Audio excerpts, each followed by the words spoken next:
Listo, ya estamos en vivo. Buenas noches para todas, para todos los que nos acompañan en esta jornada de la noche. Muchas gracias por su asistencia. Estamos en el marco del país invitado Nueva Zelanda, aquí en el Politécnico Gran Colombiano. Y en esta jornada nos acompaña un espacio académico del programa de Contaduría Pública. Es un foro, el cual se ha titulado Sistemas de Contabilidad Pública de Nueva Zelanda y Colombia, Encuentros y Diferencias. Quisiera iniciar este espacio académico excusando a nuestro director de escuela, el profesor Ernesto López, quien por motivos de agenda y otros compromisos académicos no nos puede acompañar. En esta jornada estaremos en la compañía de 4 profesores investigadores que nos acompañarán, digámoslo, a discernir en torno a lo que es la contabilidad pública en ambos países y tener una jornada bien productiva con participación de nuestros asistentes y panelistas. Esta jornada está prevista para un espacio de 1 hora. Vamos a tratar de cumplir con este tiempo estipulado. Esta noche nos acompañan entonces 4 docentes, voy a presentarlos. Inicialmente nos acompaña la profesora Marta Inés Moreno, la profesora es contadora pública y candidata a doctora en Ciencias Económicas y Administrativas de la Universidad para la Cooperación Internacional de México, es docente del Politécnico Gran Colombiano, del programa de Contaduría C de Bogotá e integrante del grupo de investigación EICOS. También nos acompaña la profesora Evelyn Ivonne Díaz, quien es contadora pública y también candidata a doctora en Ciencias Ambientales y Sostenibilidad de la Universidad Jorge Tadeo Lozano, también docente del programa de Contaduría Pública del Politécnico Gran Colombiano, sede Bogotá, e integrante del grupo de investigación EICOS. También nos acompaña en esta jornada la profesora Judy Quintero, ella es contadora pública y especialista en gerencia tributaria de la Corporación Universitaria Americana. La profesora Judy también es del programa de contaduría pública en la sede de Medellín de nuestra institución. Y por último nos acompaña el profesor Diego Fernando Duque, quien es contador público y magíster en finanzas de la Universidad de Antioquia, coordinador del programa de contaduría de la sede de Medellín de nuestra institución. En el marco de este foro sobre sistemas de contabilidad pública, vamos a tener una dinámica para un poco compartir diferentes experiencias y respuestas acerca de algunos interrogantes que previamente nuestros panelistas ya conocen. Por tanto, la dinámica del evento, vamos a tener varias preguntas, 6 minutos por pregunta. La idea es que cada uno de nuestros panelistas tenga aproximadamente 1 minuto y medio, máximo 2 minutos para interactuar y compartirnos algunas de las experiencias y comentarios más importantes acerca de estas preguntas. Siendo esta la dinámica de nuestro foro y un poco siendo asertivos con el tiempo, pues voy a dar inicio de manera inmediata a nuestra primera pregunta para compartir. El orden de la palabra la vamos a hacer en el orden que presenté a nuestros profesores e iremos intercalando en cada una de nuestras preguntas. No obstante, si alguno de nuestros panelistas quiere hacer alguna intervención corta, alguna acotación, también puede intervenir para dar esas consideraciones.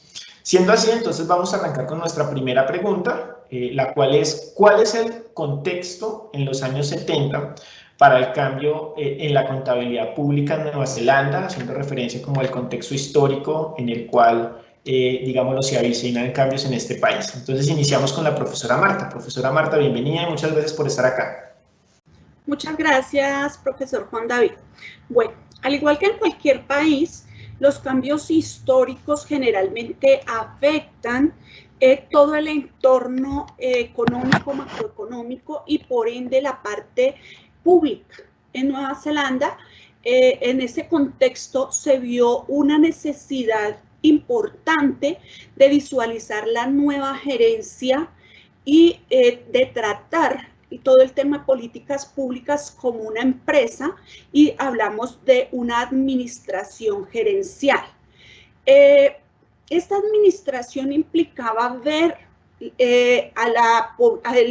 todo lo que es público como una gran empresa donde hay un administrador que debe velar por la optimización de los recursos y asimismo, con esa optimización de los recursos, velar por cumplir el objeto esencial de un Estado, que es cubrir las necesidades básicas de la población.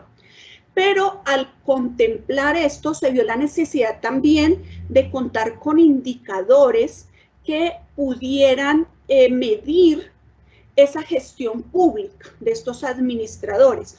No obstante, todo ese proceso ha venido en desarrollo de tal forma que los cambios también macroeconómicos implican un cambio en las naciones y ha sido uno de los países, junto con Austria, en América con Estados Unidos, Inglaterra, que se han destacado en esta gestión pública por sus excelentes resultados.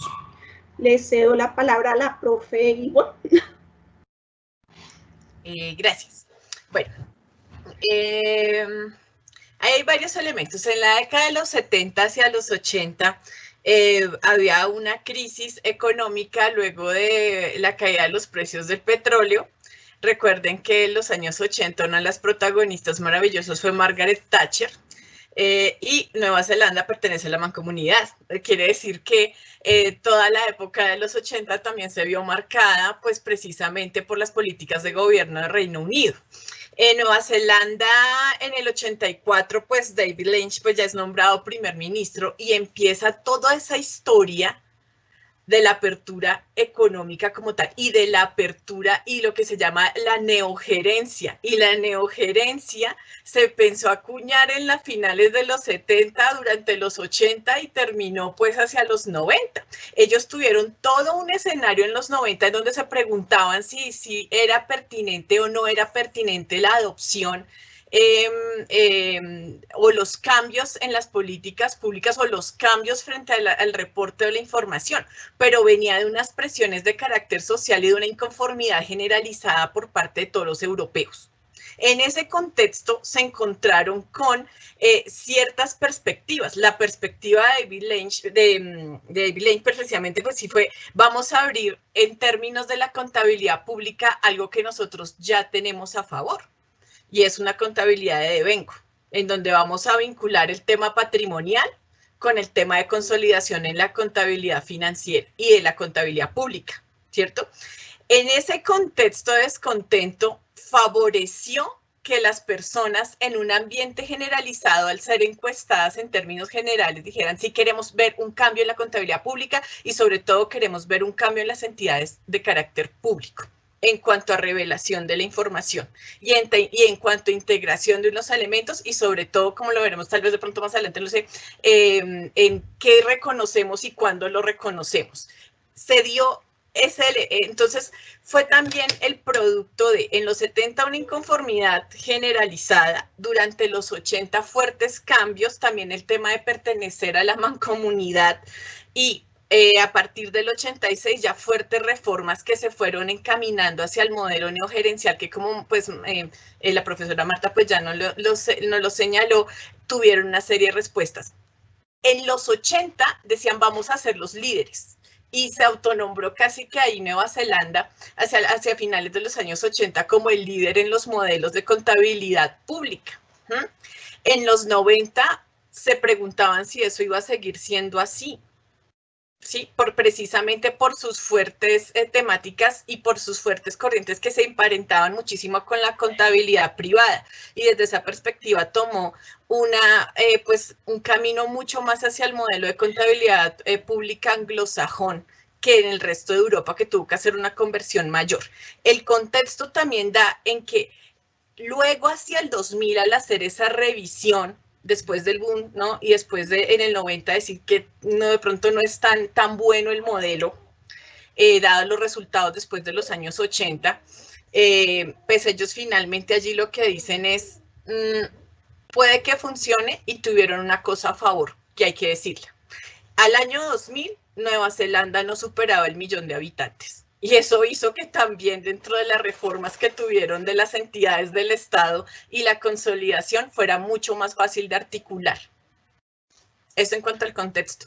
Pero digamos que en términos hacia los años 90, de los 70 hacia los 90 fueron parecidos a nosotros porque fueron épocas de grandes cambios y aquí en el país también se dio. La reforma también, la reorganización de la contabilidad pública, la reorganización de las entidades del Estado en los años 90 en Colombia, luego de la Constitución, coincidió con esos fuertes cambios allá. Gracias, profe Evelyn. Le damos paso a la profesora Judy Quintero.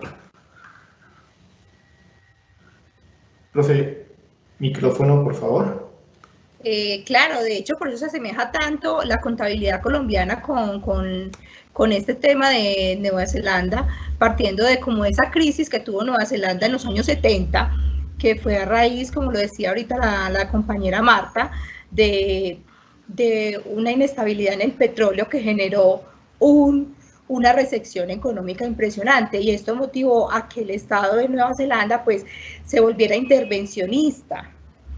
Entonces, eso fue uno de los puntos neurálgicos que marcó como esa debilidad en Nueva Zelanda. Y entonces, haciendo alusión a lo que nos decía la compañera Evelyn con respecto a Colombia, Colombia también tuvo su época, después de la escuela clásica, también tuvo un intervencionismo del Estado, que de alguna forma el intervencionismo del Estado pues limita mucho la propiedad privada, y eso hace que la contabilidad del Estado se hubiese salido como de contexto, porque marcó un déficit gigante en Nueva Zelanda para ese tiempo, con el gobierno pues laborista que había para la época también. Entonces eso hace de que entrado a los 80 Nueva Zelanda tenga que hacer reformas, y no solamente reformas financieras, sino también implicaba unas reformas fiscales.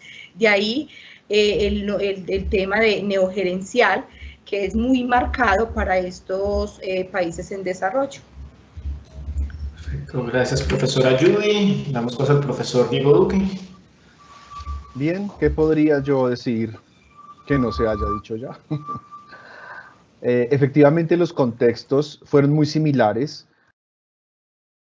que se dieron en Nueva Zelanda, que provocaron precisamente ese vuelco a la nueva gerencia pública y a la manera de administrar el Estado como se administran las empresas privadas. Tiene sus grados de similitud con lo que pasó en Colombia desde la época de los 70, 80, y muy especialmente marcado con el proceso de generación de nuestra nueva constitución, que ya no es tan nueva, pero que en ese momento era toda una novedad. Es la constitución del 91 la que hace que se abandone un Estado completamente centralizado y centralista, por lo menos en la práctica. No sabemos si efectivamente estamos viviendo la descentralización que promovíamos nosotros en ese momento con la Constitución, pero también aquí en este contexto colombiano se estaba reclamando una mayor presencia del Estado en relación con el control del recurso público y sobre todo con su capacidad de medirlo, de reconocerlo. Es importante entender que los contextos son contextos que están mediados por lo que las profes reseñaban anteriormente, un entorno económico mundial que estaba pasando a una etapa ya de profundización de la globalización, de grandes aperturas de mercado, de grandes aperturas de la economía, y contrario a lo que la mayoría de las personas piensan, pues efectivamente la globalización no necesita de la ausencia del Estado, al contrario, se necesita mayor presencia del Estado como ente de regulación y como ente de intervención que garantiza las relaciones entre los privados y las relaciones entre los privados y el sector público. Eso hace también que ese enfoque, en el caso de Nueva Zelanda, de nueva gerencia pública, o en el caso de nosotros, en el caso colombiano, con posterioridad a la aparición de la Contaduría General de la Nación, esa idea de tener una contabilidad de devengo que establezca o que trate de medir muy bien cuál es el patrimonio público y cómo se aporta ese patrimonio público para la construcción de tejido social, nos lleve a confluir en intereses acerca de lo que queremos para el control de la riqueza y del patrimonio públicos. Gracias, profesor Diego. Y bueno, muchas gracias por este contexto acerca de, digámoslo, las condiciones sociales, económicas, políticas y la incidencia del New Public Management en la consolidación un poco de los sistemas de contabilidad. Ya con este contexto histórico, pues damos paso a la segunda pregunta, sin antes invitar a todos nuestros asistentes a que puedan formular sus preguntas e inquietudes a través del chat, que en vivo las iremos contestando y trasladando a nuestros panelistas. En ese sentido, pues le voy a dar paso a la segunda pregunta, pero vamos a invertir el orden para hacer un poco más flujo. Entonces vamos a continuar con el profesor Diego Duque, un poco para seguir en esa misma vía y que nos cuente un poco cuáles fueron esos puntos principales de debate para la implementación de IPSAS, de las normas IPSAS, en este contexto, y un poco, creo que en esas, digámoslo, en ese contexto de transformación y de cambio en Nueva Zelanda, ¿cómo fue ese debate entre la adopción de un sistema, digamos, de contabilidad pública de caja y uno de devengo? Bueno, profesor Juan David, efectivamente las dos preguntas están muy relacionadas y se complementan. La discusión empezó por la necesidad de que tuviera el Estado un mayor grado de intervención en relación con la medición del patrimonio público. Y la discusión surge precisamente de la idea o de la noción que en ese momento se tenía de patrimonio público, entendida como la riqueza del Estado neozelandés. Y esa riqueza del Estado neozelandés pasaba por hacer una correcta medición de identificar cuáles eran esas fuentes de riqueza, cuáles eran las alternativas para aumentar esa riqueza, y resultaba insuficiente un esquema que era el esquema tradicional e imperante en todo el mundo de contabilidad de carácter presupuestal, una contabilidad de caja, solamente de ingresos y gastos de la nación. Por eso ellos comienzan a tener un sistema de reconocimiento y de medición como el de devengo. El de devengo es lo que normalmente los contadores conocemos. Ay, estas cosas brillan mucho. Lo que normalmente nosotros como contadores conocemos como contabilidad de causación. Resulta que para el Estado era muy raro, era muy extraño el asunto de hacer contabilidad de causación, porque normalmente los ministerios de Hacienda, los ministerios de Economía de los países, lo que hacían era una contabilidad de ingresos y gastos. El presupuesto de la nación es cuáles son los ingresos que genera y en qué los vamos a gastar. Se hace un presupuesto de ingresos y un presupuesto de gastos, pero no llevábamos una idea de todas las obligaciones por pagar y por cobrar, de todos los activos de naturaleza distinta a la económica que nos permitieran encontrar esa diferencia que normalmente como contadores tenemos entre el pasivo, el activo y el pasivo para poder hablar del patrimonio público. Y hablar de esa categoría de patrimonio público fue lo que inició la discusión. Inició la discusión porque patrimonio siempre implica o tiene una noción de propiedad. El patrimonio es de alguien. En el caso de una empresa privada, pues el patrimonio es de los socios, de los que montaron el negocio, pero en el caso del Estado, ¿el patrimonio de quién es? El patrimonio es público, significa que el patrimonio es de todos, y cómo vamos a controlar lo que es de todos. Y si efectivamente es de todos, ¿podemos aprovecharnos de ese patrimonio público en beneficio individual? ¿O tenemos que pensar en beneficio colectivo? En la contabilidad privada vamos a rendir cuentas al accionista y en la contabilidad pública vamos a rendir cuentas sobre ese patrimonio ¿a quién? ¿A otras entidades del Estado? ¿A la sociedad en general? ¿A las comunidades particulares que están de una u otra manera aprovechando parte de esa riqueza o de ese patrimonio? Esos eran los contextos que incluso también comenzaron entonces aquí en Colombia a considerarse cuando hicimos el régimen y la transición para la generación del régimen de contabilidad pública, porque la discusión fue muy similar. Gracias, profesor Diego. Le damos la palabra a la profesora Yubi, para que nos continúe hablando acerca de estos retos y debates acerca de la implementación de IPSAS. El micrófono, profe Yubi. Con relación a lo que decía el profesor Diego, a raíz de que el patrimonio realmente es público y no podemos estar solamente supeditados a unos ingresos y unos gastos, entonces Nueva Zelanda y posteriormente Colombia también lo implementa, no se centran tanto en controlar el insumo, sino que entonces ya entran a controlar bienes y servicios y adicional entra un factor social y es que entran a cuidar los bienes colectivos de las personas. Tan es así que ya incluso diferentes estados financieros como es el estado de resultados, ellos lo llaman como estado de actividades económicas y desarrollo cultural, porque ya pasan a mirar, bueno, es que el patrimonio es de todos y tenemos que cuidarlo, conservarlo. De ahí que entonces pasamos a la contabilidad de devengo, donde no solamente es ingresos y gastos, cuando se lleva a cabo la transacción monetaria, sino que se realiza dentro del periodo que es, posibilitando hacer análisis financieros, posibilitando evaluar la misma gerencia, la misma administración que está llevando a cabo el recurso financiero del Estado. Acá en Colombia lo podemos incluso también valorar con los activos. Acá tenemos activos incluso que dice activos de bienes colectivos, que son los bienes que son del pueblo, los que utiliza el pueblo, los que utilizan los ciudadanos, las personas de acá. Y a raíz de la Constitución Política de 1991, que en su artículo 354, cuando crea el contador, la figura del contador público para separar la Contraloría, que era la que se dedicaba a esa contabilidad de caja, y entra y crea el contador. Entonces incluso hay una sentencia por allá del año 2009 donde dice, bueno, a raíz de ese artículo de la Constitución Política podríamos hablar de 2 contabilidades acá en Colombia. Podríamos decir que hay una contabilidad financiera que lleva el contador y podríamos hablar de una contabilidad de presupuesto que lleva el contralor, que es en sí el que garantiza como esos recursos. Entonces, esa falencia que hubo entre esa contabilidad de caja que no nos posibilita a nosotros hacer análisis, reportes SPOT, tomar decisiones, proyectar, hacer pues análisis y evaluar la gestión del administrador.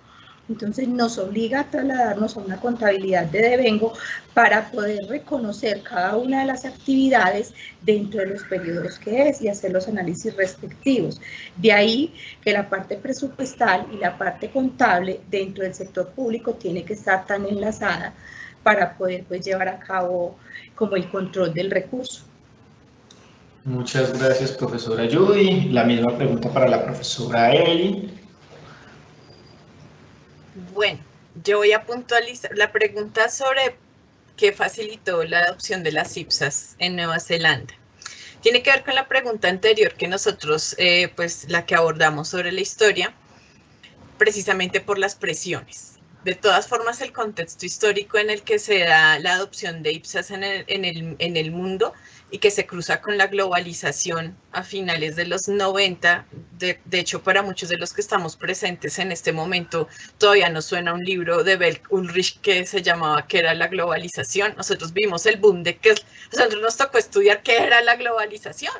Las generaciones que están aprendiendo contaduría ahorita, ellos ya nacieron en la globalización, eso cualquier que sea, ¿sí? A nosotros nos tocó vivir todo el tema de qué era la Manuel Castells y entonces la sociedad en red, ¿no? Pero eso puso un escenario y unas necesidades, y las necesidades era que las presiones no solamente eran, por un lado, a finales de los 80, principios de los 90, el descontento que había por la burocracia, porque es que si había algo con la que se estaba en contra de las instituciones, de la información, de la valoración, etcétera, era la burocratización.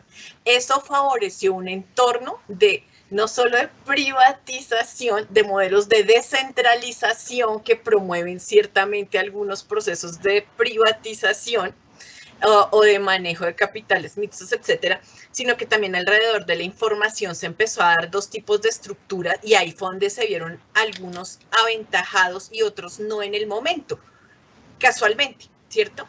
El modelo anglosajón, dentro de los cuales se encuentra Nueva Zelanda, ¿cierto? Entonces, ya venía con el tema de devengo, pero ¿con qué se encuentra?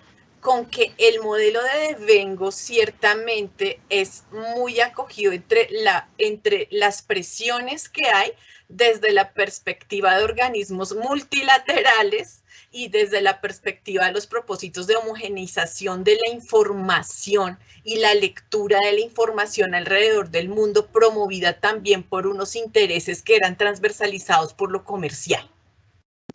Y en ese contexto, entonces, de los años 90 y finales de los años 90, entonces se dan 2 tipos de relación en Europa continental, ¿cierto? Y pues el modelo anglosajón, y era, bueno, ¿y qué modelo vienen manejando ustedes?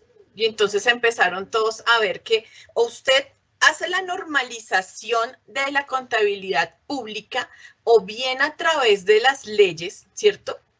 O bien por cuerpos colegiados. Y los cuerpos colegiados son propios de lo que venía con la línea de IFAC y luego con la línea de las IPSAS. Así que en el contexto neozelandés estaba todo servido para que adoptaran las IPSAS sí o sí. Y de hecho, la forma en la cual se socializa en ese momento a finales de los años 90 el tema de la adopción de IPSAS, pues tiene que ver bastante con un modelo que va en contra de la burocratización. Ya sus resultados posteriormente en cada país, pues ya nos toca mirarlos a la luz de la realidad, del principio de realidad, eso es diferente.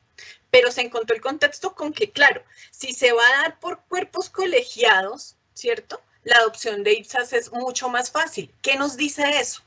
¿Qué tipo de contabilidad tiene usted? Ya tenían devengo. Y eso nos dice qué y cuándo reconozco algo, como lo señalaba Diego, ¿cierto? Entonces, con ese qué y cuándo reconozco algo, era mucho más fácil la incorporación del tema de presupuesto al patrimonio. Y ahí lo que habría que redimensionar es qué entiendo por activo y activo público. ¿cierto? Entonces, desde esa perspectiva, si se presenta la adopción de las CIPSAS a finales de los 90, pues precisamente se da una respuesta positiva, y se dio una respuesta positiva a Nueva Zelanda. La redimensión, entonces, por lo tanto, del activo allí toma una connotación que, viniendo de un modelo de normas internacionales, entonces el activo tomaba esa dimensión de el bien desde lo privado con obligación de generar rentabilidades, o como considero yo lo que en Europa llaman el inmovilizado, que por ejemplo es todo el activo tangible, ¿cierto? El inmovilizado. Entonces, en el inmovilizado de manera financiera traía solo una categoría, y era que de ese tendrían que derivarse beneficios futuros. Entonces la discusión en torno al activo, para vincularla a lo presupuestal, y que lo presupuestal se vinculaba a la cuestión patrimonial y de reconocimiento, era yo qué voy a entender ahora entonces por beneficio dentro de ese mismo concepto del activo. Y entonces ahí es donde involucramos esa categoría del bien público del cual nos habla Marta, del bien público del cual pues nos habla Diego y pues nos habla la profesora. Entonces pues en ese caso hay una modificación en cómo se entiende el activo, y de manera específica dentro del concepto a qué entiendo yo por beneficio. Porque el qué reconozco y el cuándo sí lo da el tema de tener como base de reconocimiento el tema de devengo. Pero entonces, la adopción de las CIPSAS la favoreció precisamente ese contexto en el cual las decisiones y los reportes de información y consolidación de información de carácter pública en Nueva Zelanda en ese momento pues se daba por contabilidad ya de devengo, y era fácil involucrar, pues no fácil, pero sí, no tenían que hacer un salto tan grande como el que tuvo que hacer el resto de los países europeos. El resto de los países europeos que les tocó, ellos tenían más, no las decisiones por cuerpos colegiados, sino las decisiones más de carácter normativo, de carácter legal, y a ellos les tocó hacer la transición a un sistema de devengo modificado, un sistema de flujo de caja modificado, y ese sistema de flujo de caja luego pasar al sistema de devengo, mientras que en Nueva Zelanda no tuvieron ese brinco tan abrupto. Más bien, en donde existió el cambio o el verdadero sacudón allá fue en una respuesta frente a una demanda por modelos que previnieran o dejaran a un lado la burocratización.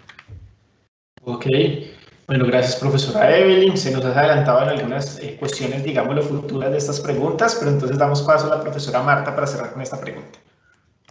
Bueno, retomando aspectos de mis colegas, hay que tener en cuenta que son IPSAS o son IFRS lo que se adoptó en Colombia. Entonces, Colombia, con la expedición de la ley 1314, dijo, nos vamos con normas internacionales. Muchos creían que eran normas internacionales únicamente para el sector privado, y esta ley llevó también al estado de convergencia a normas internacionales. Y Colombia tomó como base, empezó a investigar a nivel mundial qué experiencias se habían tenido. Se tomó como base también el modelo neozelandés, y partimos también de pasar de una contabilidad de caja a una contabilidad de nueva caja, luego a una contabilidad presupuestal, una contabilidad neopresupuestal, y estamos a como estamos ahora. ¿Qué adoptó Colombia? Partiendo de las NIP para pymes, y las NIP para pymes, hizo un híbrido que empezó a consolidar, que hoy conocemos como las NIC-SP, NIC para el sector público. Pero la ley empezó a analizar, a investigar, y no se adaptaban plenamente al sector público, con aspectos básicos como esos bienes públicos que también había que controlar y que no se controlan en el sector privado, como son los activos culturales, los activos sociales, los activos ambientales.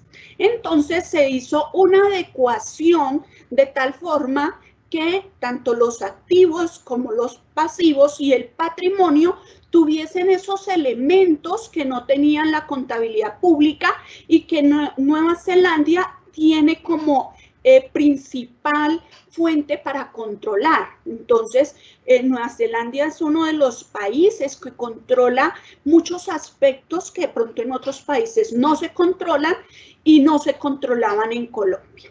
Pero aquí viene también el híbrido a parecerse el Estado a una empresa. Y por eso nacen a partir de las ramas del poder público, los organismos colegiados que mencionaba el profe Diego, nació como esos poderes del poder público que son los encargados desde el punto del presupuesto. Desde el Ejecutivo se elabora el presupuesto porque tenemos que mostrar una realidad económica del país, de la nación. El Ejecutivo elabora el presupuesto basado en un Plan Nacional de Desarrollo, se lo presenta al Legislativo, quien lo aprueba. Una vez aprobado con las modificaciones pertinentes, se lo devuelve al Ejecutivo, el Ejecutivo lo ejecuta, elabora sus estados financieros consolidados a través de la Contaduría General de la Nación con una auditoría que es el control de la rama judicial o jurisdiccional como organismos de control que permiten que se ejecute de acuerdo a la ley, de acuerdo al presupuesto, y si hay desviaciones de esos recursos, entonces entra la Fiscalía también como ente de control a hacer el análisis, la investigación y, si es el caso, la rama jurisdiccional a castigar el uso indebido de esos recursos. Posteriormente, una vez ejecutados, auditados esos estados financieros, son aprobados nuevamente por el Legislativo. Entonces, se asemeja a una asamblea general en un ente privado que nombra un representante legal, es el presidente de la República, electo por elección popular, al igual que la rama legislativa, que también es los representantes de los ciudadanos, como se hace en una junta directiva, que son los que a través de la decisión ciudadana son nombrados para que ellos los representen en todos esos actuares de emitir las leyes, porque recordemos que el máximo órgano electoral, el que puede tumbar, como lo decimos normalmente, cualquier cargo de elección popular somos nosotros los ciudadanos. Entonces, de ahí la importancia de esos organismos o entes que tienen unas funciones particulares desde el punto de vista de cada una de las ramas del poder público con unas funciones particulares y muy importantes. Gracias, profesora Marta. Y ahora que damos apertura un poco como a hablar de estados financieros en este contexto de contabilidad pública y un poco el ámbito de los dos países, pues una pregunta muy corta, una pregunta muy precisa para todos. ¿Cuál consideramos que es la principal similitud en los procesos de consolidación de estados financieros en Nueva Zelanda respecto a Colombia? Quisiera iniciar con la profesora Judy, muy brevemente todos, como cuál es esa principal similitud que podemos observar en la consolidación. El micrófono, profe Judy. La principal similitud básicamente se puede definir en el reconocimiento de los activos, ¿cierto? De alguna forma, los activos, como lo decía ahorita la compañera Marta, tienen esa característica, esa connotación de que dividimos como esos activos ya no tanto como un bien interno como de una empresa como lo es en el sector privado, sino que acá entonces ya definen los bienes colectivos, los activos normal de uso de la administración, pero en sí, soportados la Nueva Zelanda en las IPSAS y nosotros ya con las NISP, como lo decía la profesora Marta, prácticamente estamos hablando bajo los mismos términos, bajo la misma normatividad que fue generada desde la IFAC, que es de alguna forma la que genera pues como todas las normas para el sector público. Entonces están muy encaminados, con la ventaja de que nosotros pues somos con contabilidad de devengo, entonces la estructura del estado financiero consolidados no difiere mucho con respecto a Nueva Zelanda, sobre todo porque estamos a raíz de unas normas internacionales pues que precisamente lo que buscan es eso, poder nivelar como esta información financiera. Gracias, profe Judith. Profesor Diego, cuéntanos cuál es la principal similitud. No, la principal similitud en el proceso de consolidación es que efectivamente lo que hacemos es una agregación de cada una de las entidades descentralizadas del Estado colombiano y de los entes públicos que no pertenezcan a nivel central o que sean empresas sociales y comerciales del Estado. Los procesos de consolidación son bastante similares, sobre todo por lo que señalaba Martica alrededor de la convergencia que tenemos a estándares internacionales, a las NIF o a las NIC para sector público. ¿Cuál es el asunto o en qué radican las diferencias? Porque la similitud es esa, el proceso de consolidación es un proceso de agregación de unidades económicas, en este caso de entidades públicas o de empresas sociales y comerciales del Estado, en que los criterios de reconocimiento y medición no necesariamente son los mismos, porque algunas empresas utilizan el régimen, o mejor, algunas entidades o algunos organismos del Estado utilizan nuestro régimen de contabilidad pública, que tiene unas particularidades para reconocer y medir algunas partidas, y otras, fundamentalmente las empresas sociales del Estado, utilizan las normas internacionales de contabilidad. Y aunque ambos estándares se parecen, pues hay algunas diferencias en términos de conceptualización y de criterios de reconocimiento y medición. ¿Cómo se da eso en el caso de Nueva Zelanda? Pues como Nueva Zelanda acercó todo su modelo de contabilidad pública bajo el enfoque de la nueva gerencia pública y de tratar de entender el Estado como una empresa, probablemente los procesos de consolidación tengan un nivel de elaboración distinto, porque la identificación de las partidas financieras en las entidades de nivel central en el Estado neozelandés probablemente estén más acordes con las normas internacionales de información financiera. Eso se debe a que nosotros hicimos el proceso y llegamos al final a un proceso en donde tratábamos de converger a ese mismo estándar, pero en Colombia los procesos se hicieron de manera diferente, en tiempos diferentes y de una manera un tanto desordenada. Pero en líneas generales la consolidación sigue siendo un proceso bastante similar en ambos estados.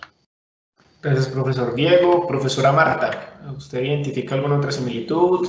¿Nos va a compartir? Bueno, una similitud importante es el tema en la consolidación, es que tanto el Estado neozelandés como el Estado colombiano, por efectos de la descentralización, ha descentralizado, ha delegado en algunas empresas privadas algunas funciones públicas y dentro de todas las entidades públicas hacen una consolidación similar a la que se hace en un grupo empresarial, la casa matriz, con sus filiales, sus subordinadas, de acuerdo al grado de participación en las mismas. Entonces, en ambas, al haber esa segregación de funciones, más no de responsabilidades, implica que también se deba canalizar esa información. Aquí en Colombia manejamos las normas internacionales de información financiera para el sector privado, entonces cualquier empresa de economía mixta, empresa social del Estado, tiene que emitir bajo su norma específica para el sector privado, pero el pedacito que es recursos públicos tiene que suministrarlos en un lenguaje adaptado para que se pueda consolidar la información. Una gran diferencia que hay y que todos nos quejamos permanentemente es que esa delegación de funciones en Nueva Zelanda al sector público, del sector público al sector privado, es muy controlada, y en esa nueva gerencia o nueva administración se da incentivos a la buena administración, mientras que en el Estado colombiano, por falta de control de esos recursos públicos que administran el sector privado, es que vemos todos los casos de corrupción, de manejos indebidos de recursos. Entonces, cuando los recursos se tienen en otra canasta, pudiéramos decir, y no se controlan, es cuando vemos que no se está cumpliendo eficientemente esa obligación del Estado de cubrir las necesidades básicas de la población, como la salud, la educación, vías y muchas más obligaciones que tiene el Estado y que ha delegado en entidades, en empresas privadas. Gracias, profesora Marta. De última en esta pregunta la profesora Evelyn. Bueno, ha sido amplia la exposición. Sí, pues el mayor punto de encuentro es el mayor punto de desencuentro. El mayor punto de encuentro es que los marcos conceptuales se construyen de formas similares, guardan las mismas características entre el devengo, inclusive si uno compara la misma noción del activo, entonces coinciden en el reconocimiento, pues, pero el principal punto de desencuentro precisamente es que en Colombia no se cuentan con los indicadores suficientes y con los alcances precisamente para capturar información de carácter inmaterial o inconmensurable, como por ejemplo lo cultural, lo ambiental, y aquellos otros de los cuales el activo toma una dimensión de beneficio colectivo. Entonces, pues ese es el mayor punto de desencuentro, justo en donde su mayor punto de encuentro es que el marco conceptual cruza. Si uno los compara sin analizar esos elementos ya de entidad contable o de valoración, pues cruzaría. Perfecto, muchas gracias a todos por ser muy asertivos en esta pregunta. Ya varios de los elementos los hemos discutido, así que me voy a adelantar una pregunta para hacerles una que es muy interesante y que tiene que ver con precisamente los procesos de enseñanza para los estudiantes que nos escuchan a estas horas de la noche, que tiene que ver con la concepción de activo en el sector público en ambos países. Podríamos decir que ese concepto de activo para el marco, digámoslo, normativo del sector público en Nueva Zelanda y en Colombia, podríamos decir que es similar, que es el mismo del sector privado. Arranquemos esta pregunta con el profesor Diego. Pues sí, como lo estaba diciendo Iván hace un momento, desde el concepto son bastante iguales los conceptos y de hecho tienen unas similitudes con el concepto que nosotros tenemos desde el punto de vista de la contabilidad financiera, que es la contabilidad de los entes privados. ¿Qué es lo que pasa o cuál es la situación particular con el activo? El activo como expresión de riqueza y entendido desde los estándares que normalmente nosotros trabajamos y entendemos que son los estándares de la contabilidad privada, tiene incorporada dentro de su definición una serie de cuestiones que uno puede poner en tela de juicio o que podría, digámoslo así, cuestionar severamente para el caso del sector público, como la idea del beneficio, que eso era algo que estábamos hablando con la profe Evelyn tal vez en otro momento, preparando precisamente este conversatorio. Un activo de naturaleza pública debería tener esa consideración como elemento definitorio, la de generación de beneficio económico, porque es que ahí hay un asunto que trasciende incluso la misma definición de activo para entender la lógica del sistema de control y del sistema de información. En la lógica del capital privado y en la lógica de la empresa privada se exige del activo que haya beneficio económico futuro porque está obedeciendo a lo que en el marco llaman característica cualitativa, que en realidad es un principio de contabilidad para los que entendemos un poquito de ese asunto, que es el principio de mantenimiento del patrimonio. La lógica de que el activo en la contabilidad privada genere beneficio económico futuro es que permita garantizar que el activo genere ese beneficio para que el patrimonio de la organización se mantenga y se aumente. En la contabilidad pública, el activo tiene que rendir beneficio para que se mantenga el patrimonio público. Miren que de fondo hay una discusión muy interesante en donde la lógica del capital privado ya ni siquiera es el mantenimiento del patrimonio, o hablemoslo incluso en términos financieros. No se trata del mantenimiento del capital operativo, sino la reproducción del capital financiero. La idea de que se rinda beneficios económicos no es para que crezca el patrimonio y se mantenga, es para que el patrimonio se crezca y se distribuya.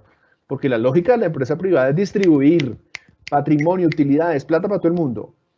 En la lógica de la contabilidad pública, sí tiene mucho más sentido la noción del capital operativo, un capital que debe ser mantenido, que debe ser conservado, que es necesario preservar para garantizar el ejercicio, la ejecución de las funciones sociales del Estado, que es el que garantiza la convivencia de todos nosotros como individuos. Y en esta discusión que intento plantear aquí, no nos hemos salido del ámbito contable y financiero. Ahora bien, si nosotros vamos a vincular no solamente la noción de activo público, sino la noción de activo como los bienes de uso común, los bienes que efectivamente son para el provecho de todos, o lo que estamos llamando activo, pero tiene una naturaleza diferente de la naturaleza económica, como todo lo que tiene que ver con el patrimonio cultural de la nación o los bienes ambientales, esa definición de activo termina siendo muy incompleta. Toda la definición de activo termina en una reducción y en una simplificación de los conceptos que me va a permitir hacer la agregación y la consolidación para la generación del balance. Pero eso tiene unas serias dudas en términos de su operatividad real para garantizar ese mantenimiento del patrimonio, que es un patrimonio mucho más allá de lo económico. Bueno, muchas gracias por ese contexto, profesor Diego. Le damos paso a la profesora Marta para que nos acompañe con esta pregunta. Bueno, con relación a la definición de activo, tenemos mucho que aprenderle a Nueva Zelanda. Nosotros teníamos como el concepto de activo todo bien que se puede usufructuar o tiene beneficios económicos. Y pasamos a una nueva perspectiva de activo, que es cualquier bien que tenga beneficio futuro, no necesariamente económico. Entonces aquí es donde Colombia acogió el tema de activos culturales, activos sociales, activos ambientales. Pero viene una pregunta muy importante. Si yo tengo que reflejar en los estados financieros cifras, ¿cómo cuantifico, por ejemplo, el impacto que ejercemos como país a la capa de ozono? ¿Cómo estamos impactando económicamente nuestras fuentes hídricas? ¿Cómo estamos impactando positiva o negativamente nuestra selva amazónica? Entonces aquí viene un cuestionamiento bien importante.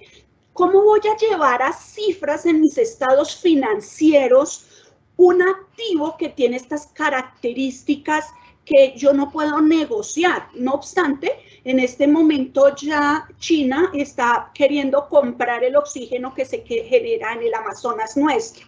Entonces, ¿qué precio? Y ¿cómo vamos a valorar? Colombia está muy atrasado en ese tema, que en Nueva Zelanda ya ha ido avanzando con datos econométricos, con datos muy estadísticos de qué precio tiene un árbol, qué precio tiene una fuente hídrica.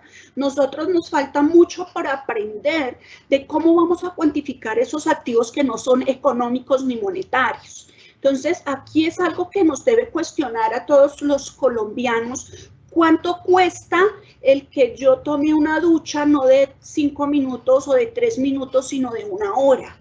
¿Cuánto cuesta el que yo utilice dentro de mi consumo diario mucho plástico? Entonces, empezamos a cuestionarnos desde nuestros hogares si el patrimonio y los activos son colectivos.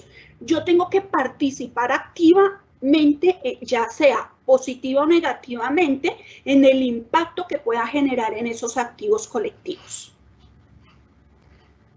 Gracias, profesora Marta. Estamos en la pregunta sobre el concepto de activos en el sector público y privado, pero ya que hemos incluido algunas de las variables, digámoslo, ambientales, quisiera también, digámoslo, trasladarle la pregunta a la profesora Evelyn para que nos comparta la diferencia del activo, pero un poco también que tenemos que aprender sobre el manejo de, digámoslo, un poco de indicadores, pero también de activos ambientales, de costos ambientales, si es que se manejan en el país de Nueva Zelanda.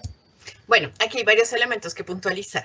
El primero, que si uno lo ve desde el principio de realidad, ahí es donde tiene diferencias. No porque conceptualmente aquí no haya construcciones, así que ojo, porque precisamente es tan importante el proceso constitucional, porque la Constitución del 91 dio reconocimiento a una gran cantidad de cosas desde lo cultural, desde lo ambiental, desde lo participativo. O sea, otra cosa es que no se materialicen, pero sí están. Segundo, el tema de valoración como elemento importante para el reconocimiento y medidas tanto de prevención, mitigación, recuperación como compensación en términos de las acciones ambientales y como también de lo que podríamos llegar a reconocer como activo ambiental, que es algo sobre lo que tampoco se ha generado una cuestión tan específica, se realizaría en términos de poder reconocer para dar importancia de ojo, y es algo que yo ya he compartido en diferentes espacios.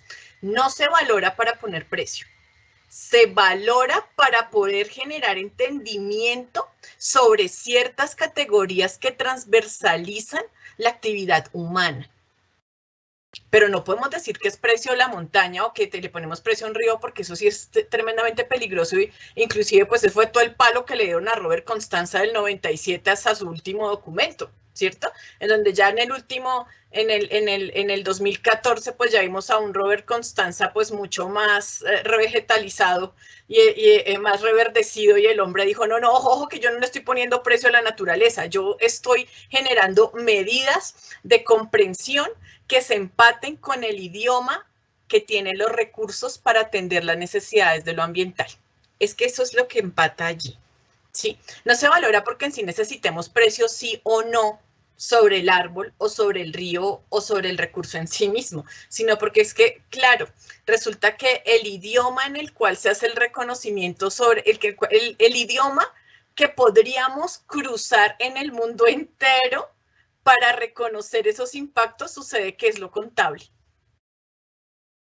Sucede que ese sería un idioma en el cual usted podría poner de manera transversal esas afectaciones desde lo ambiental, pero si hace falta la creación de indicadores. Ese idioma tiene limitantes, y esas mismas limitantes son las formas, por ejemplo, en las cuales nosotros como entidad contable también reconocemos o entendemos el mismo activo y la dimensión que le queremos dar.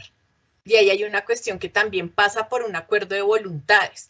Y otra cosa que hay que puntualizar de Nueva Zelanda a Colombia, que claro, hay mucho que aprenderles del sentido de realidad, pero también desde un contexto que ha tenido unas limitantes distintas y disímiles. Como les decía, ellos no superaban el 1.000.000 de habitantes en el año 2000.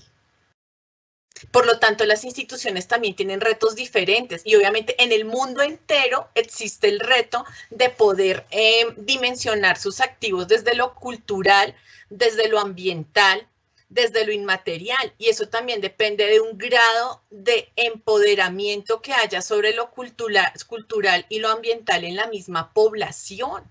Y yo le decía, y tal vez Diego traía la discusión de estos días, porque yo le dije, aquí hay un dato importante. En esta semana el equipo de rugby argentino por primera vez le gana al equipo de rugby neozelandés, y es que el equipo de rugby neozelandés inicia sus partidos con un haka, y eso es empoderamiento cultural. Y aquí podemos tenerlo constitucionalmente desde el 91, pero como sociedad no sabemos si realmente ha permeado nuestras formas de funcionar. Y si no permea nuestras formas de funcionar, probablemente tampoco llega a permear muchísimo menos ese lenguaje que hay desde el reconocimiento, desde los signos de lo económico y lo contable. Sí, se concatenan, tienen que ver. Claro, lo contable es una cosa que parece meramente instrumental. ¿Qué tendríamos que aprenderle entonces frente al activo? ¿Hasta dónde queremos llevar esa dimensión del reconocimiento de lo que nosotros queremos entender como qué es el beneficio? Y es una cuestión casi que de voluntades, porque entonces si uno lo revisa constitucionalmente están los elementos, y entonces estamos diciendo en este mismo curso que el marco conceptual cruza, porque tienen construcciones similares. Es decir, no estamos tampoco tan quedados como uno pensaría.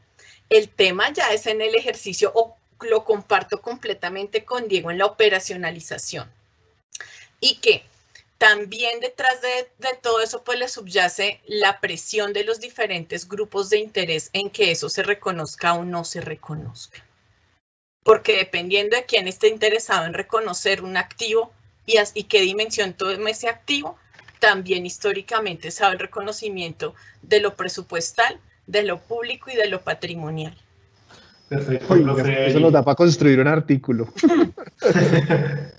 Así es, muy interesante, muchos interrogantes que hay, digámoslo, en el tintero sobre la mesa para avanzar como en estos asuntos que van más allá de la comparación de los modelos de dos países. Vamos a cerrar esta pregunta con la profesora Judy, para ya acercarnos como a un espacio final con algunos de los temas en tensión que se han discutido en el espacio. Profesora Judy, adelante. Claro, con respecto a todo lo que hablaban los compañeros sobre los beneficios, porque al fin y al cabo la definición de activo es eso. Incluso antes de los beneficios me habla de que es un bien controlado. Entonces también, ¿cómo hago yo para controlar? O sea, el Estado, ¿cómo hace para controlar todos estos activos de bienes colectivos? Desde la parte de recursos naturales, como lo decían, la montaña, el agua, el árbol, el oxígeno, los humedales, ¿cierto? Pero también la parte física, la infraestructura física, los parques, los coliseos, los colegios. ¿Cómo hacemos para controlarlos? Bien, esa sería otra variante ahí como para analizar. Pero si seguimos con los beneficios, Evelyn, perdón, lo decía, de que el beneficio económico no es necesariamente que a mí me genere eso dinero, es que me evite a mí una erogación de dinero, una salida de dinero. Eso también es un beneficio económico. Entonces, cuando generamos esa cultura, que de hecho es una de la tercera inversión que tiene el sector público, que es la inversión social, cuando logramos generar esa cultura, esa concientización del ciudadano con respecto al cuidado de los bienes colectivos, vamos a minimizar la salida de dinero para estar supliendo todo lo que esto nos genera, el mantenimiento de estos recursos, la preservación de estos recursos. Entonces, ahí es donde juega también que la contabilidad del Estado, si bien busca pues, generar un excedente, pues no es enriquecer los bolsillos de una persona, sino de todo un colectivo. Entonces, en la medida en que yo garantice que haya cultura para preservar estos activos de bienes colectivos, financieramente sí se va a ver el impacto porque van a ser menos gastos en mantenimiento, en pagar sanciones, en reconstrucción, que vamos a tener que sacar. Entonces considero que el beneficio del activo por esa parte se podría pues como ver, y ahí sí se podría valorar ese beneficio, es en la medida en que no tendríamos que tener tanta inversión para cubrir como las eventualidades. Pero entonces ahí tenemos el activo para controlarlo y mirar los beneficios que tenemos con respecto al activo colectivo, sobre todo. Perfecto, gracias profesora Judy. Tenemos unas preguntas del público que les vamos a dar de inmediato participación. Esta es una pregunta de Víctor Martínez. Víctor nos hace una pregunta acerca del concepto de activo en función de si genera beneficio económico futuro o potencial de servicio. Su pregunta es que sobre el potencial de servicio, si es a lo que se refiere con el principio de mantenimiento de patrimonio. Le trasladaría la pregunta al profesor Diego, quien es el que se ha referido más puntualmente a esta consideración de mantenimiento del patrimonio. Ok, muchas gracias Juan David, muchas gracias a Víctor por la pregunta. Probablemente una forma de verlo sea esa, que efectivamente los activos también pueden generar un potencial de servicio y eso contribuiría al mantenimiento del patrimonio. ¿En qué sentido? En que efectivamente hay activos que generan beneficio económico por su explotación pura y llana, a través de realización, a través de venta. Yo transformo materia prima, la convierto en producto terminado para venderla y obtener un beneficio económico futuro, pero el potencial de servicio se presenta, por ejemplo, en la propiedad, planta y equipo, que si bien no está relacionado de manera directa con la actividad económica de cualquier organización, pues efectivamente, digamos, es explotado en términos de beneficiar a la actividad de la organización, bien sea como soporte administrativo de ventas, y de allí proceder también a la obtención de beneficio. Ese potencial de servicio, entendido un poco desde el ámbito de la contabilidad pública, indistintamente de que estemos hablando de Colombia o de Nueva Zelanda, también podríamos revisar si efectivamente contribuye a la noción de mantenimiento de ese patrimonio público, porque pues Judy daba el dedo en la llaga con el asunto del control, que es algo que probablemente en reflexiones anteriores nosotros no habíamos considerado, y qué apuntazo que yo como, güey madre, porque efectivamente el mantenimiento del patrimonio implica control. e implica control también en términos de que ese mantenimiento del patrimonio debe estar, y muy atado a lo que nos decían Evelyn y Martica, a la conservación de aquellos bienes que nosotros consideramos absolutamente necesarios e imprescindibles como Estado para el bienestar de nuestra población. Y en ese sentido resulta muy interesante mirar si efectivamente todos los bienes públicos, aunque no ofrezcan un beneficio económico futuro directo, sí puedan tener un potencial de servicio. Entonces, en el caso de los bienes ambientales, claro, efectivamente es importante mantener las lagunas, los acuíferos, y mantener el bosque por su capacidad portante y generadora de oxígeno y demás. Pero eso, ¿cómo lo medimos? ¿Cómo hacemos ese reconocimiento si lo que queremos es mantener, evitar la deforestación y mantener la capacidad portante de oxígeno que tiene la selva amazónica? Pero no queremos venderla, no queremos meterla en la órbita de la circulación. Y en la lógica financiera y en la lógica de la contabilidad privada, lo que se valora es porque tiene intención de circular en el flujo de la economía. En el caso de los bienes ambientales, la idea de la circulación, de la negociación, simplemente no existe. Porque la idea no es apropiarse de los bienes ambientales o privatizar los bienes ambientales. En este momento la selva amazónica no tiene un precio económico porque no le pertenece a nadie. Pero el día que la privaticen, seguro ese día va a tener precio. ¿Y qué pasa con el caso de los bienes de patrimonio cultural? Tiene un potencial de servicio el Carnaval de Barranquilla, el Carnaval de Río Sucio y el de Negros y Blancos y las expresiones de las palenqueras y potencial de servicio ¿para quién? Para todos los habitantes del estado. Miren que eso hace que incluso pensemos en esas redefiniciones económicas de los modelos de valoración de costo y de bien ambiental, como los precios hedónicos o los costos de viaje, los costos evitados y los costos inducidos, que son metodologías de valoración económica de bienes ambientales de los que nos hemos servido parcialmente y que efectivamente en Nueva Zelanda también usan para hacer valoración de esos bienes. Entonces, ese potencial de servicio no está en términos de la actividad económica como pasa en las empresas privadas, sino en términos del bienestar social y del mantenimiento de las condiciones que necesitamos como ciudadanos pertenecientes a un Estado. Es un tema bastante interesante. Gracias por esa pregunta, Víctor, porque nos pone a pensar para el artículo que va a salir de esto, porque en serio que tenemos que escribir. Hay muchas cosas buenas que han salido de aquí. Está muy importante. Aprovecho y de paso doy otra pregunta. No sé si quién se anima un poco a contestarla. Nos preguntan sobre el proceso de control, cómo se realizan las auditorías en las empresas de Nueva Zelanda, qué tipo de sistemas manejan. Profesora Marta, adelante. Bueno. En Nueva Zelanda manejan similitud a lo que hace aquí en Colombia la Contraloría General de la República. No obstante, hay un factor bien importante que diferencia a Nueva Zelanda de Colombia, es la participación en esas auditorías y en ese control fiscal que ejerce el ciudadano. Nosotros constitucionalmente se creó la Contraloría General de la República, pero a su vez se creó ese control fiscal en cabeza de cada uno de los ciudadanos. Nosotros como ciudadanos colombianos muy poco ejercemos ese derecho y que además es una obligación de saber cómo se gastan o cómo se invierten nuestros impuestos. En Nueva Zelanda la ciudadanía pues es mucho menor que la ciudadanía, los ciudadanos colombianos, porque es un país más pequeño, pero se forma al niño, al ciudadano, en que todos los recursos públicos son suyos y como tal tiene que cuidarlos, mientras que aquí en Colombia el decir es como nada nos cuesta, hagámoslo fiesta, y lo podemos evidenciar que se hace una obra pública, al poco tiempo está dañada en los colegios públicos, dañan las sillas, los escritorios, cosa que no pasa de pronto en un colegio privado, que si un niño daña, los papás tienen que pagar. Entonces aquí no se ha creado esa conciencia de que los bienes públicos son míos y como tal tengo que cuidarlos. En Nueva Zelanda pasa eso. Otra característica muy importante es el tema de indicadores. Como la administración pública en Nueva Zelanda se maneja a través de indicadores, una tercera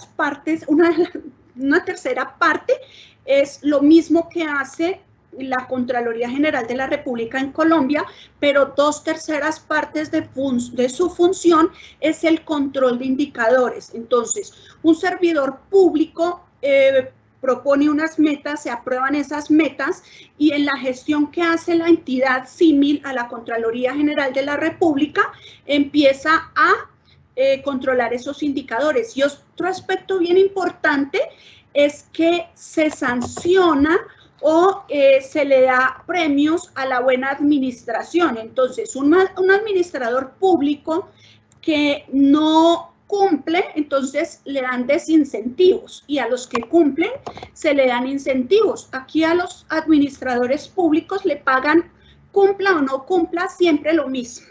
Entonces, cuando hay esta limitante que tú recibes una retribución salarial de acuerdo a tu gestión, como lo hacen muchas empresas privadas, ese administrador público se va a esmerar por cumplir todo aquello en que se comprometió. En cambio, en Colombia se comprometen muchas cosas, pero como no hay esos desestímulos a la mala gestión, ni siquiera cuando es retirado de sus funciones, a los 4 años vuelve y se presenta como a un cargo público, o por el tema de las corbatas también cubre otro cargo público ya de libre remoción, nombramiento y remoción, mientras que en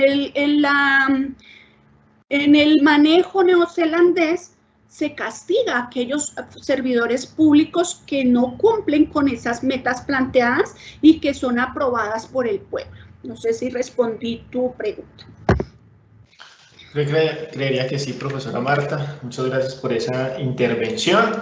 Creo que hemos tocado muchos temas y quisiera que cerráramos este espacio del foro, que nos hemos extendido un poco de lo planeado, con un espacio final en el que cada uno pueda compartirnos cuáles son esos puntos en tensión, esas consideraciones finales, esos puntos de debate que quedan y de aprendizajes acerca de la comparación con el modelo de Nueva Zelanda. Pero también quisiera poner en el tintero para este espacio final un poco cómo han visto el tema de comparabilidad, ¿cierto? El tema de comparabilidad de los dos modelos, pero no desde su estructura, sino desde la lectura de los mismos estados financieros en cuestión de lo que significa cada uno de estos países. Creo que hemos aprendido en este espacio mucho acerca de las condiciones políticas, las condiciones culturales y económicas que finalmente repercuten en la estructura de los modelos contables, y sobre ello pues quisiera que ustedes prepararan algunas de esas tensiones y puntos a futuro que quedan de aprendizaje de esta comparación. Entonces, si les parece, podemos iniciar con la profesora Judy. Profesora Judy, cuéntanos esos puntos en tensión y lo que queda de esta discusión. Profe, el micrófono de nuevo. No pude. Muy bien. Creo que de alguna forma Colombia pues no está muy alejado al modelo neozelandés. De todas maneras, con la resolución 222 del 2006, donde incorpora todo el tema de los estándares internacionales, y hoy por hoy Colombia emite sus estados financieros bajo estos sistemas, bien sea desde el ente descentralizado y consolidado al final pues con la parte central. Creo que sí es necesario trabajar un poco más en todo el tema ambiental y en todo el tema de riesgo. Incluso con la última pregunta que nos hicieron y cerró Marta, allá no se habla de un contralor, sino de un auditor. Allá realmente hacen ese proceso que efectivamente deben de hacer y tomar los correctivos y las medidas necesarias pues para que las cosas no se repitan a futuro. Creo que es como lo indispensable que habría como que adoptar y afianzar un poco acá en Colombia, porque no estamos muy distantes con toda la implementación que se ha generado con respecto al modelo neozelandés. Gracias, profesora Judy. Le doy la palabra a la profesora Evelyn para que nos comparta esas consideraciones finales. Bueno, yo creo que aquí ya se han visto, hemos dejado ver mucho, tanto en la preparación del evento como en el mismo evento. Hay bastantes temas a considerar. Sería muy interesante explorar el encuentro desde lo conceptual y el desencuentro desde las realidades. Y para hacer ese análisis tendríamos que traer aquí el tema de política pública, tendríamos que traer aquí el contexto de lo histórico y tendríamos que traer aquí los diferentes actores. Y eso sería un análisis bien chévere, inclusive creo que habría mucho debate. Y creo que sería una oportunidad bien grande, porque pues si la pregunta puntual es de nuevo frente a los marcos conceptuales, pues los encuentros creo que se establecen en un estudio de caracterización en donde ya inclusive desde la revisión bibliográfica hay referentes de comparación entre el modelo neozelandés y el español, hay algunos trabajos de unas tesis doctorales chéveres en ese. En otros, por ejemplo, hay de la comparación del modelo uruguayo con el neozelandés, es decir, casi todos los que se identifiquen con el modelo anglosajón, pues van a decir que va a haber encuentros, o sea, como nosotros, digo, de vengo, ahí estamos, ¿sí? Porque ese es el encuentro.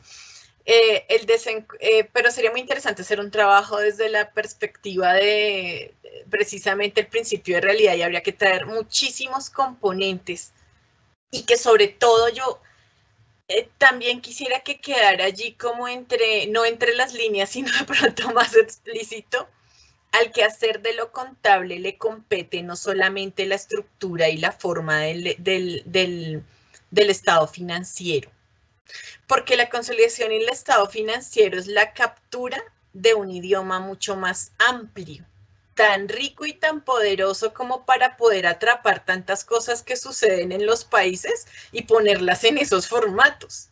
Lo que traspasa o precisamente todos los hechos que rodean ese idioma es impresionante y es tal vez sobre lo cual sería muy chévere trabajar desde lo público, ¿no? Y sigue siendo contable. Entonces, y es algo que yo creo que bueno, y de hecho aprovecho ya estos momentos finales para agradecerle a todos mis compañeros.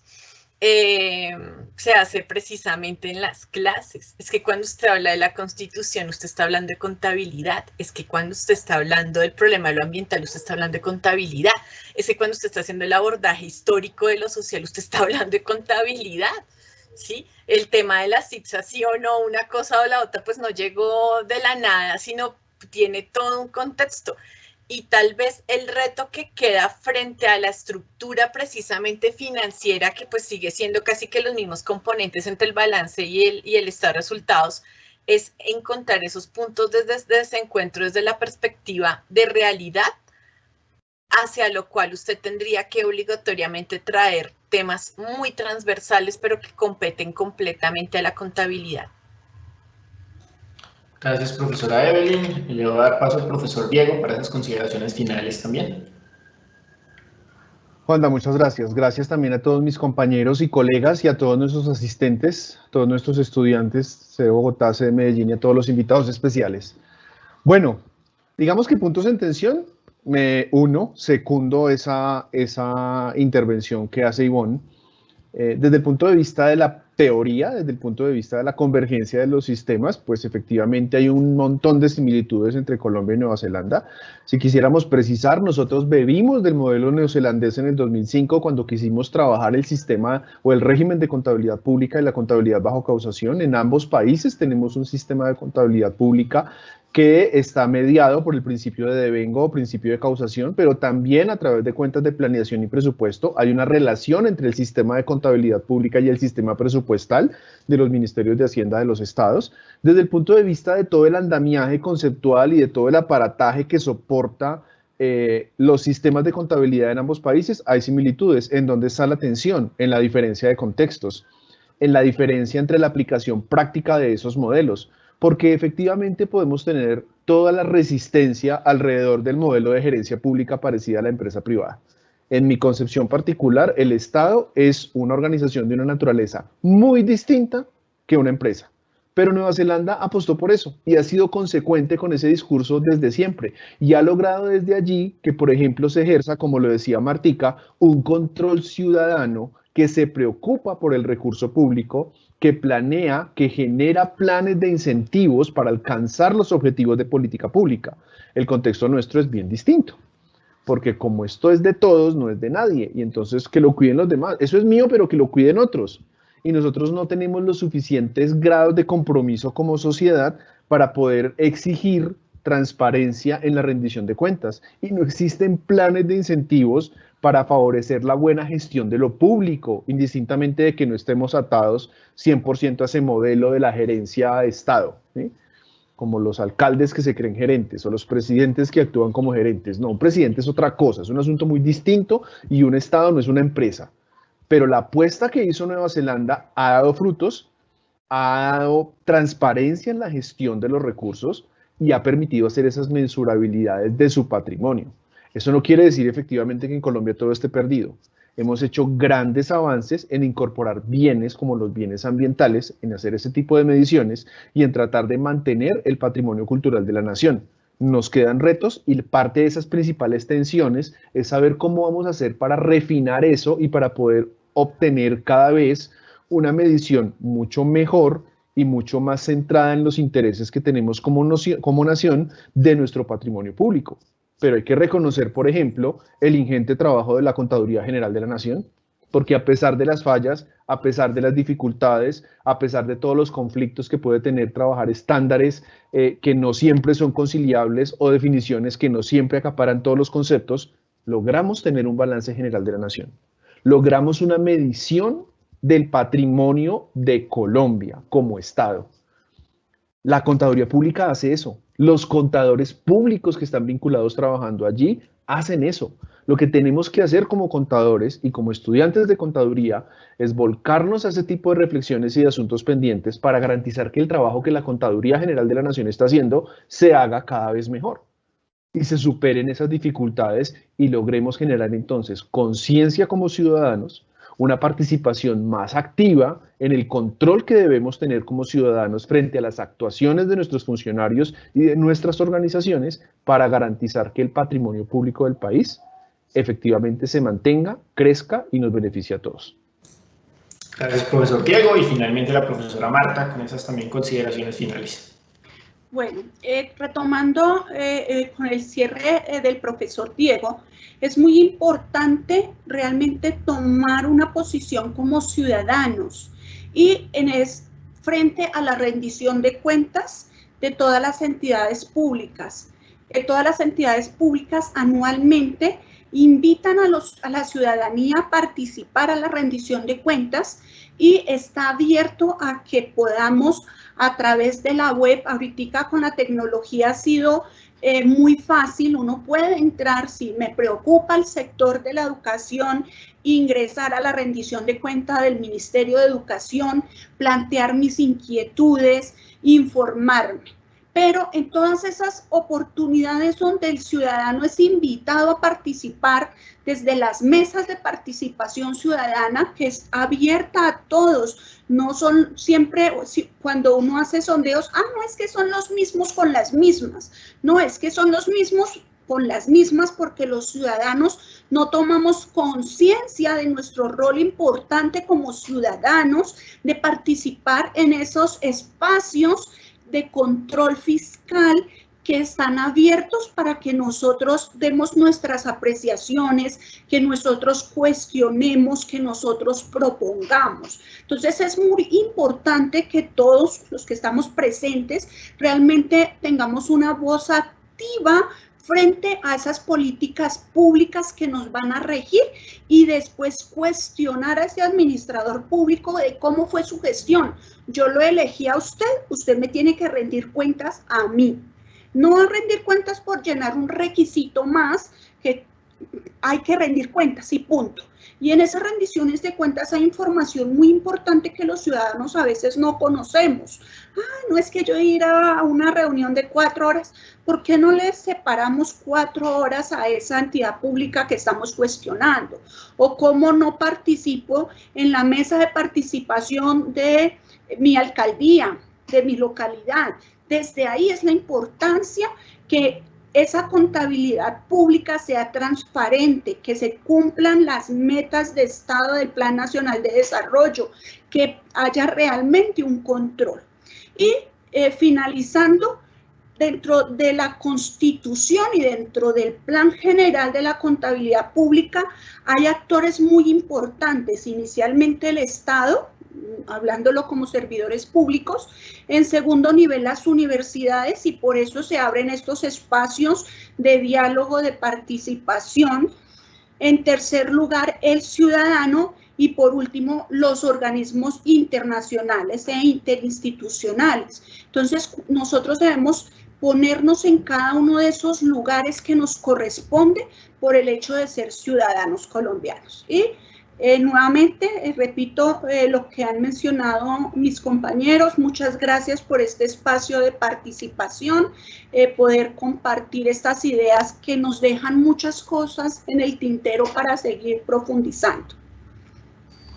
Gracias a todos, definitivamente hemos, digámoslo, y bien lo ha dicho la profesora Evelyn y los compañeros, pues hay muchísimos encuentros conceptuales, hay muchos encuentros nominales, pero en cuestión de la realidad hay más desencuentros que quizá lo que puede aparentar los contextos de globalización y lo que ha sido la globalización de las normas y de los principios de contabilidad. Creo que en este espacio hemos conversado y se han identificado tensiones sobre el control, sobre lo ambiental, sobre la concepción ciudadana, sobre la política y la concepción de Estado que repercuten en los modelos de contabilidad pública, y creo que ha enriquecido mucho el espacio del foro y el debate. No me queda más que agradecerle a nuestros 4 panelistas, al programa por abrir este espacio y a todas las personas que nos han escuchado, nos han intervenido y han trasladado sus preguntas a estos temas tan interesantes y transversales que van más allá de lo contable, que van más allá de los contadores públicos y que nos invitan a repensar muchas de las formas de valoración, de medición y de control de nuestros procesos y de nuestros bienes como nación. Muchas gracias a todos, les deseamos una feliz noche y nuevamente gracias a todos nuestros participantes.